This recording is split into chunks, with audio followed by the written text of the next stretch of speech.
Kita masuk materi berikutnya, lebih dalam tentang departementalisasi. Langkah yang harus dilakukan dalam melakukan departementalisasi adalah penyusunan anggaran BOP per departemen. Pada sebuah perusahaan manufaktur, minimalnya ada dua. Yang pertama, produksi departemennya. Yang keduanya, departemen jasa atau pembantu. Kalau departemen produksi, fokus kepada mengkonversi bahan baku menjadi barang jadi. Adapun sebagai departemen jasa, sifatnya hanya supporting, hanya membantu departemen produksi melakukan kegiatan produksinya. Kemudian apabila digolongkan ke masing-masing departemen, ada yang langsung departemen, itu adalah biaya yang langsung dapat ditelusuri departemen mana yang mengeluarkannya. Seperti contoh di situ ada supervisi, tenaga kerja tidak langsung, lembur, kemudian tunjangan tenaga kerja.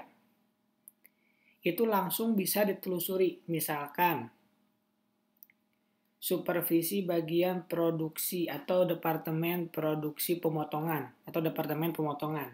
Itu sudah jelas, biaya yang dikeluarkan adalah biaya dari departemen pemotongan. Misalkan ada lagi biaya mandor departemen pengemasan. Udah jelas masuk ke biaya langsung departemen karena sudah dapat ditelusuri secara jelas siapa yang atau departemen mana yang harusnya bertanggung jawab terhadap biaya tersebut. Yang kedua adalah biaya BOP tidak langsung departemen. Dia itu seperti SCTV, satu untuk semua. Seperti contoh sewa gedung. Kalau di dalam gedung itu banyak sekali departemen, maka kita agak kesulitan dalam menentukan sewa gedung yang 100 juta ini per tahun buat departemen 1, departemen 2 itu berapa. Nah, itu namanya BOP tidak langsung departemen. Nah, ini tahap awalnya kita melakukan departementalisasi itu dengan menyusun anggaran atau BOP yang dibebankan. Sama ya dengan yang pertemuan yang lalu. Lihat charter halaman 482 sampai 483. Silakan sambil dilihat di buku halaman 482 sampai 483.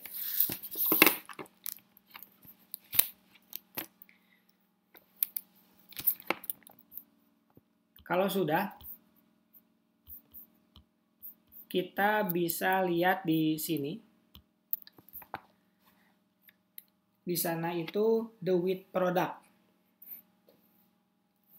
Ada namanya anggaran yang telah ditetapkan. Di sana ada T dan juga ada V. Nah, T ini artinya tetap. V artinya variabel. Tetap artinya biaya yang tidak dipengaruhi oleh tingkat aktivitas. Adapun variabel biaya yang tidak dipengaruhi oleh kalau tetap biaya yang tidak dipengaruhi oleh aktivitas, kalau variabel biaya yang dipengaruhi oleh aktivitas.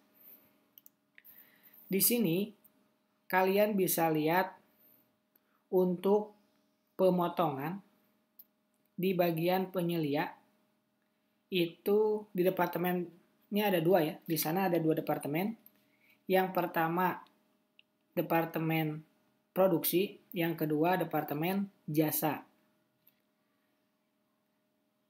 Ini adalah anggaran. Jadi di departemen produksi ada 3 bagian, ada 4, pemotongan, penyerutan, perakitan, pemasangan kain.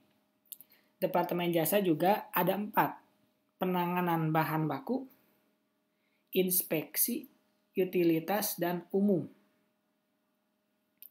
Masing-masing bagiannya, kemudian ini dibagi lagi menjadi dua. Ya. Dibagi lagi menjadi dua,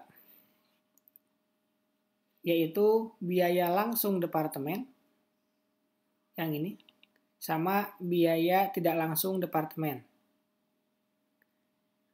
Oke. Dari laporan ini kita bisa banyak berbicara. Jika kita lihat dari laporan biaya anggaran atau anggaran BOP yang dibebankan, yang paling besar aktivitasnya ada di mana? Departemen produksi dan departemen jasa. Kita lihat ternyata yang paling banyak kegiatannya adalah departemen produksi di bagian pemotongan. Kenapa? Karena nilai yang dikeluarkan, biaya yang dikeluarkan itu sangat besar, yaitu sebesar 37.500. Ya. Sebesar 37.500. Adapun yang lain itu lebih kecil dibandingkan dengan yang lainnya. Gitu ya, ini yang pertama. Kemudian kita lihat lagi kenapa di biaya tidak langsung departemen itu isinya kosong. Nih yang ini kan kenapa kosong ya? Sedangkan yang lain ada. Yang lain itu hanya utilitas. Kenapa yang ada tuh cuma utilitas untuk biaya listrik, bahan bakar, dan air? Alasannya adalah karena biaya-biaya ini tidak bisa kita telusuri secara pasti siapa yang mengeluarkannya. Semuanya masuk ke utilitas yang menyediakan semua biaya tersebut. Kemudian di bagian bawah ada total biaya tidak langsung departemen. Kemudian total overhead pabrik departemen, total overhead pabrik tetap, overhead pabrik variabel. Pada saat kita mau menghitung HPP, kita harus membuat perhitungan semua departemen. Kalau ada 2 departemen, maka departemen 1 berapa biayanya, departemen 2 berapa biayanya, kemudian dihitung semua total biayanya disebut HPP. Di mana menghitung HPP-nya? Menghitung HPP di departemen terakhir. Jadi departemen 1 nanti masuk ke departemen kedua biayanya in total. Nanti di departemen kedua muncul HPP. Seperti itu. Kemudian kita lihat di halaman berikutnya. Halaman 484.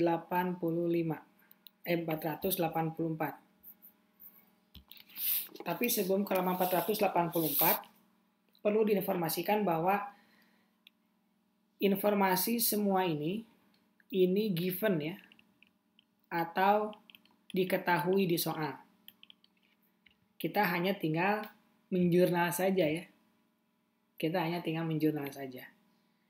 Seperti itu ya. Itu bagian yang pertama. Atau langkah yang ke-1. Tahap yang ke-1. Kita lanjutkan tahap yang kedua di video berikutnya.